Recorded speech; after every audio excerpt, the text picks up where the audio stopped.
welcome to Northwest Newsweek. It's a project that's been in the works for more than a decade, aimed at addressing issues of food security, housing, and unemployment on remote First Nations. On Wednesday, a memorandum of understanding was signed between Discovery House, KKETS, and Ebmetung First Nation to officially begin training for green housing builds in 5 Matawa communities. Corey Nordstrom has that story. It's been the goal of Patrick Casey for more than a decade to help create solutions for remote First Nations. And as the executive director for Discovery House, he's nearing the finish line. An agreement between Discovery House, KKETS, and Ebmetung has now been signed, outlining the commitment to train Indigenous youth to build housing complexes in 5 remote First Nations. And as Casey explains, these aren't just regular housing units. It's designed to deliver housing, power generation, clean drinking water, liquid and solid waste management, which nobody ever likes to talk about, but it's very important, as well as an abundance of agricultural produce. Casey has partnered with Microsoft, Samsung, and a number of similar companies to make this happen. The complexes will be from 12 to 60 units. Ebmetung Chief Harvey Yesno notes how much the solar panels and wind energy from the complexes can help his community powered by diesel, but says it's the greenhouse being active for 8 months of the year which excites him the most. Eating healthy foods like vegetables obviously is a big contributor to restoring better health amongst the population. Right now we're dealing with 1 in 4 people with diabetes issues, Some training has already began for the 70-plus First Nations youth, and by the beginning of November, smart classrooms with high-speed satellite internet will be installed in each of the 5 Matawa communities. One of the things that they told me is, oh, Dave, that's great that you have this program, but I have young kids at home and I cannot go to Thunder Bay or Timmins or wherever for this training. I'm sorry I can't, but I'd love to. The construction craft worker is a trade training, as well as the horticultural technician, and the environmental technician training is a nationally recognized training program. So regardless of where the youth decide to go with the preliminary education, then we start to specialize their training in the coming years.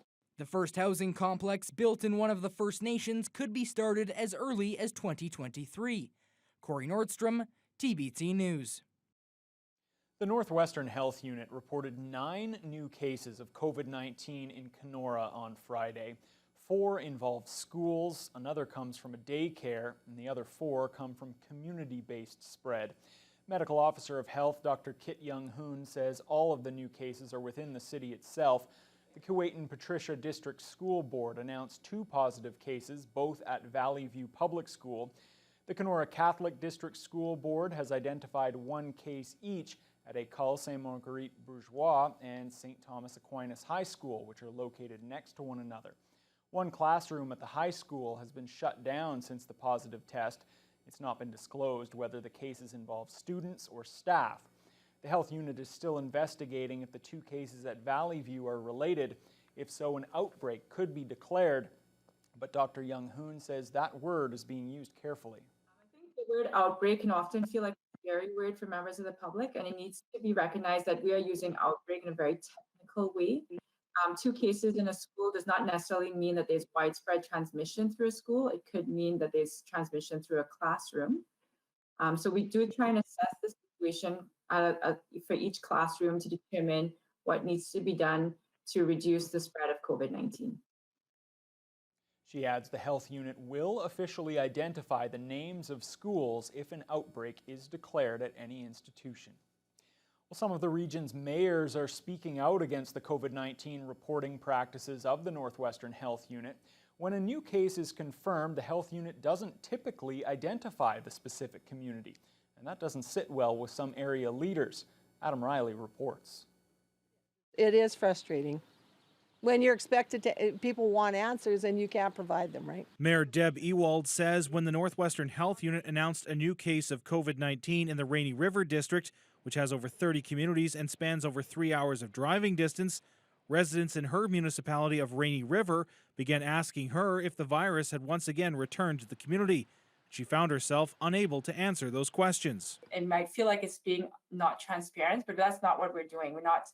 Transparency is important, and we want to provide people with the information that they need, but privacy is also important. Ewald says privacy shouldn't be a concern, as there are safeguards in place with the municipality to prevent names from being released. We all take oaths of confidentiality, so we wouldn't people. I trust the people in the town office and my council and myself. We wouldn't say it, and we don't want to know names. We just want to know if it's in our community. I don't know if the health unit will change their mind or whatever, but to us, it's pretty ineffective.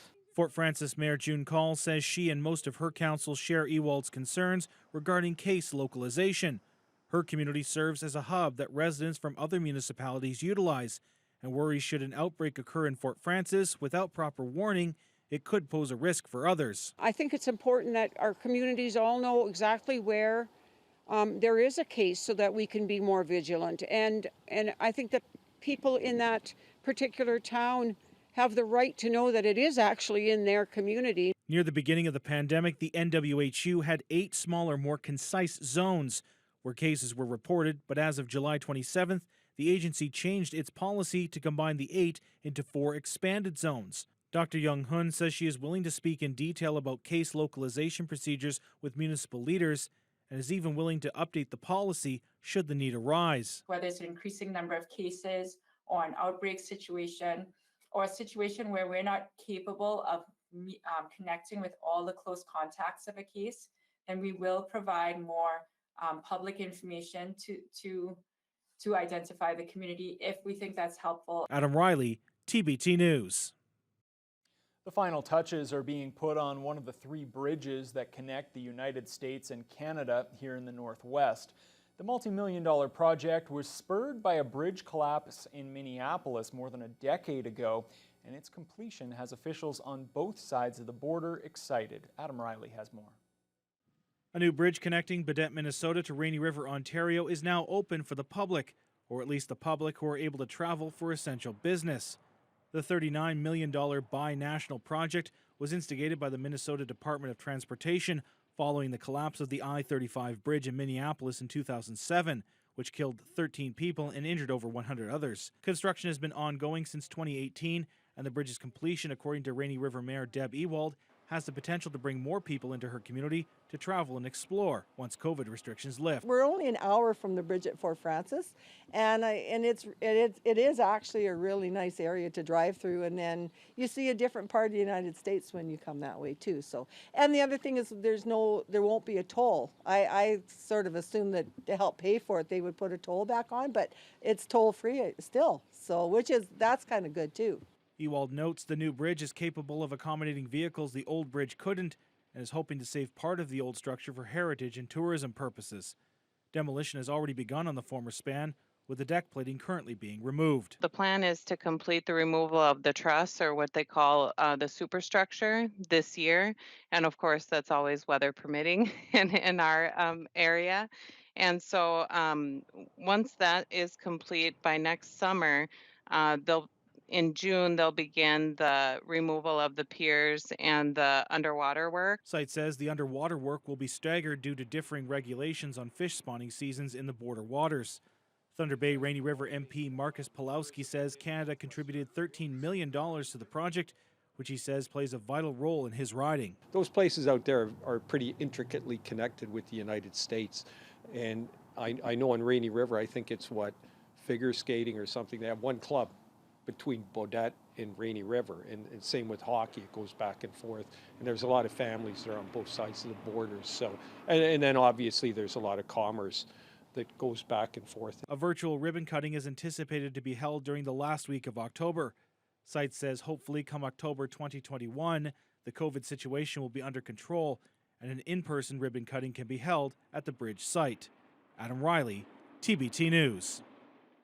The province is providing new funding for small northern businesses to help them mitigate the impacts of COVID-19. Once again, Adam Riley has details of the $20 million Northern Ontario Recovery Program. Over the last 6 months, the world has completely changed, and it has had a heavy impact on small businesses, especially in Northern Ontario. Now $20 million in funding from the Northern Ontario Heritage Fund Corporation to a new Northern Ontario Recovery Program aims to soften the blow, according to Energy, Northern Development and Mines Minister Greg Rickford. Essentially is an opportunity for your business to apply for up to $25,000 in grants, so not a loan component to this, to help you run and make your better business as we face what is still, especially with the second wave, an uncertain future. Rickford says these grants are retroactive to March of this year, so businesses won't have to spend new money on a variety of costs, including construction for new patio spaces, HVAC air filtration systems, the purchase of new tap payment systems, and even online expansion and marketing that must be COVID-19 related. Rickford says he takes issue with the lack of federal support through FedNor, but is leaving the door open for them to join. If FedNor does do something in response to this, we lead, they follow. We would be happy and be very open to a stackable concept. That's something that we take that we do anyways. Certain programs within NOHFC are allowed to have stacked applications. The announcement of this new program means that as of September 30th, the NOHFC will be winding down to allow for the recovery to take effect over the next 3 months. Then Rickford says it will be replaced with a new and improved version of the NOHFC, which will be announced in January. In collaboration with Northern partners and my fellow Northern colleagues, we are developing a streamlined NOHFC program that will make it easier for more people and businesses to apply and support more projects, especially in rural and northern communities. Businesses looking to apply for the grants have from October 1st until December 31st to do so. Adam Riley, TBT News. 4 years after the 7 Youth inquest, lawyers representing the families at the center of the probe worry that progress in implementing the jury's 145 recommendations has stalled. Aboriginal Legal Services released its annual report card on Wednesday. For the first time, the overall grade slipped this year as all 3 levels of government saw their individual marks fall. After 3 years of steady progress from all parties implementing the 145 jury recommendations from the 7 Youth inquest, the overall grade handed out by Aboriginal Legal Services has dropped for the first time from an A- in 2019 to a B+. The work that is yet to be done on the recommendations are, as I mentioned, are the long-term recommendations. And some of those are difficult. They take significant investments, and most of those investments will be made by the provincial and mostly the federal government. But they are essential to make. All 3 levels of government saw their individual marks drop this year. Canada slipped a full letter grade from a B+ to a C+. Ontario fell from a B+ to a B-, and the city of Thunder Bay dropped from an A to a B.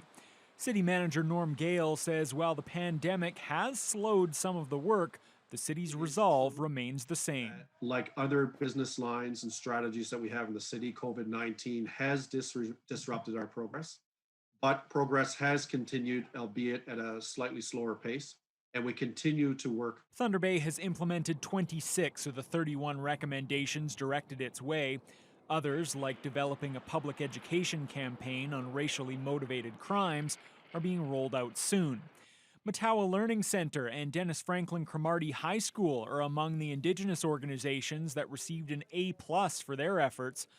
Lawyer Caitlin Casper calls the report card a stark annual reminder of the privileges that many Canadians take for granted, such as access to education close to home. My daughter is 14, and I could not imagine in all her youth not being close to her, being able to parent her, and not being able to care for her. The thought of being told that she didn't come home, of any youth in a boarding house not coming home, that they're missing and no one has acceptable answers, is incomprehensible and inexcusable. For the 3rd straight year, the Thunder Bay Police Service wasn't issued a grade. The lawyers say that won't change until police address the issues of systemic racism laid out in the 2018 OIPRD report. When we come back, a day of remembrance for the survivors of one of the darkest chapters in Canadian history.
September 30th was Orange Shirt Day across the country.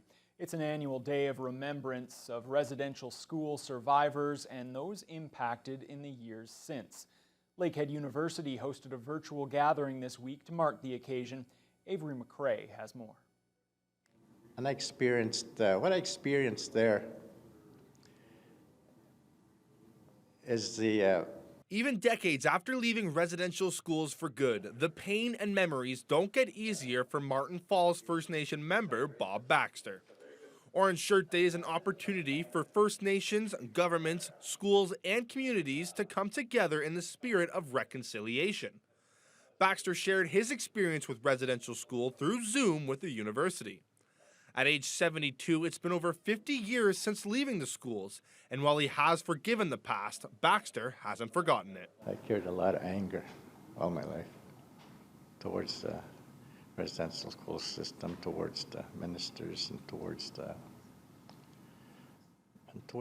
just the general non-native society in general. You know, I just grouped them all together, and I said, these are the kind of people I'm going to be dealing with. You know, I don't have nothing to do with them.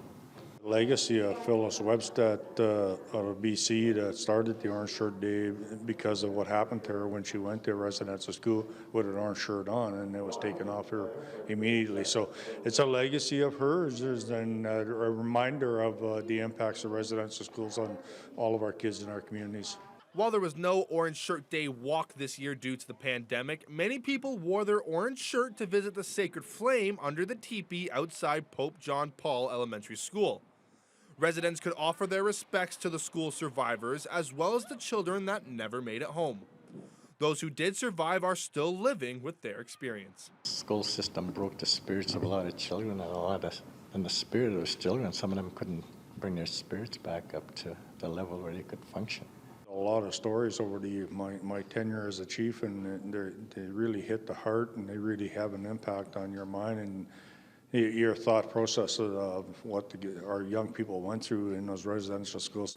It's a legacy that's going to be with us for a long time. Those looking to learn more should visit orangeshirtday.org. Avery McRae, TBT News. Kiiwetinoong MPP Saul Mamakwa is questioning the provincial government about its plans to protect remote First Nation communities from the second wave of COVID-19. Case numbers on reserves were low during the first wave, but concerns are now growing as cases spike across Ontario. Since I've been up north growing up, I know governments come and go. Programs come and go. Funding comes and goes. And so that happens. As Ontario enters the second, more serious wave of COVID-19, what is this government going to do to support these communities against the second wave? Regional Chief Archibald to the Grand Chiefs, especially and including Grand Chief Alvin Fiddler with the bigger challenges of protecting isolated communities and the chiefs of those communities. I would say, given the number of COVID cases in those communities, they and we have done a great job. We will continue to remain engaged and make the priority investments to protect those communities. He has the word of the Premier and my word. Coming up after the break, an area woman completes a near 350-kilometer protest against a proposed nuclear waste repository.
This past week, an area resident finished a month-long 339-kilometer trek to protest against a proposed nuclear waste storage center near Ignace. Darlene Nikan started her trip on September 4th in Ignace and traveled up Highway 599 to Silver Dollar, then to Sioux Lookout, before looping down toward Dryden. She then returned to Ignace on September 20th. She says she and the other residents who joined her on the walk want to see more consultation with area First Nations regarding the Nuclear Waste Management Organization's proposed facility, specifically with band members, not just community leaders. Past Chief Headman, whatever, they have never told us about this nuclear thing. They never consented us, and we never gave our consent, and they never consulted with us about anything about this nuclear thing. The previous chief is communicating with the band members, is posting on the Ignace golfing page. That's not membership page. That's not even community membership page. It's a golf page. So that's where Edward Mashimides is posting all the consultation papers or whatever they're posting. It's not even like reaching the members. Nikan says she's proud of her accomplishment and says it won't be a one-time event. She just hopes that COVID-19 will subside, allowing more people to join her next time. Thunder Bay Rainy River MP Marcus Pulowski is looking into concerns over loopholes regarding cross-border fishing on two northwestern Ontario lakes. The Canada-US border splits both Rainy Lake near Fort Frances and Lake of the Woods near Kenora. Pulowski is looking for endorsement from Fort Frances Council of a letter he authored calling on the federal government to better monitor those waterways for cross-border anglers. There have been reports from guides that Americans staying at U.S. resorts are exploiting a loophole in the border restrictions. They can enter Canadian waters as long as they don't anchor or make contact with Canadian soil or other boats. The guides claim Americans are fishing on the Canadian side of the lakes without a non-resident license, putting stress on fish populations. Pulowski notes there are also concerns that some Americans bring firearms into Canada this way without permits. He says the current Canadian laws need to be enforced by the federal government. And maybe seeing whether we can't get more Border Patrol to actually be going around by boat on the lakes to checking for violations. And then the second aspect is the law was changed, and the concern is that this is kind of a one-sided deal because there's a lot more Americans than Canadians. There's a lot of Americans coming to the Canadian side, taking a Canadian resource, which is our fish stocks. In the letter, Pulowski states Grand Council Treaty Number 3 has also reached out to his office requesting intervention as they've noticed fewer fish in the water. They believe the actions of the U.S. anglers are infringing upon their treaty rights. Well, that'll do it for this edition of Northwest Newsweek. Thanks for watching. We'll see you next time.